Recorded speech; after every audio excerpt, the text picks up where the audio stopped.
우리는 말씀을 가까이 됩니다. 그것이 소망이 됩니다. 그래서 하나님의 뜻이 깨달아질 때에 길을 찾게 되고 용기를 얻게 되고 평안을 누리게 됩니다. 그러니까 하나님 말씀을 가까이 됩니다. 만약에 아직까지 이것을 경험하지 보지 못한 사람이 있다면 그것은 믿음이 없어서가 아니라 하나님의 말씀을 가까이 해본 적이 없기 때문에 그런 평안과 길을 찾게 되고 하나님 위로하시는 것을 경험하지 못하는 것입니다. 말씀이 내 안에 들어오면 굉장히 큰 위로를 받습니다. 소망을 꿈꾸기 전에 먼저 하나님께서 내 마음을 정리하시는 것이 있습니다. 그건 위로입니다. 엄청난 위로를 주십니다. 그리고 말씀하십니다. 말씀이 들어오고 하나님의 뜻이 깨달아지면 하나님 계속 괜찮다고 하십니다. 괜찮다. 일이 마무리되었을 때에 더욱 하나님의 말씀으로 돌아갈 수 있어야 됩니다.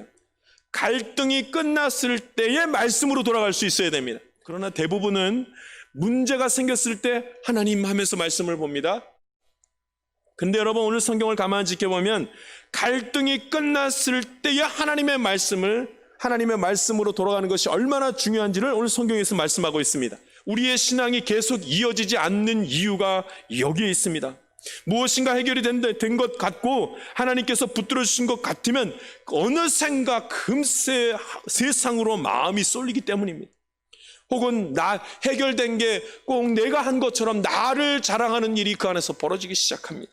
이것이 우리의 모습입니다. 그런데 바나바와 바울은 어떻게 해요? 바나바와 바울은 하나님의 말씀을 다시 가르치며 전했더라. 어떻게 이 2차 선교 여행이 시작되었는가? 바울이 하나님의 말씀을 보다가 한 달락 다 일이 끝나고 그저 하나님의 말씀을 보고 있을 그때에 하나님께서 바울의 마음을 감동하사 소망을 주시며 갈 바를 알게 하는 일들이 벌어졌습니다. 할렐루야. 두 사람이 싸워버렸습니다. 싸우는 것이 하나님의 뜻입니까? 나누어지는 것이 하나님의 뜻입니까? 결론부터 말하자면 하나님은 그 싸우는 일을 허락하셨습니다. 이유는 알 수 없으나 허락하셨습니다. 왜냐하면 그 후의 일을 보면 알 수 있습니다. 그들이 모두 하나님의 일을 잘 감당합니다. 이들이 왜 싸웁니까?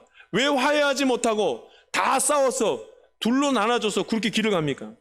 이것은 비밀에 붙여져 있습니다. 이거 하나님의 섭리입니다. 하나님의 뜻은 다 알 수 없습니다. 여러분 우리가 성경 보면서 제일 중요하게 붙들어야 될 큰 대전제는 하나님의 뜻은 우리가 다 알 수 없습니다. 하나님의 섭리는 인간이 다 알 수 없습니다. 성경을 계속 볼 수 있는 이유가 이 때문입니다.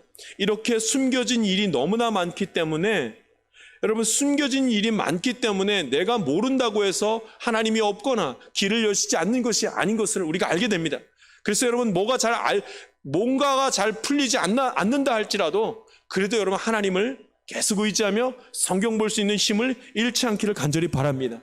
성경은 하나님의 뜻을 찾는 책이기도 하지만 더 중요한 것은 성경은 하나님의 임재를 경험하기 위한 책인 것을 우리가 믿어야 합니다.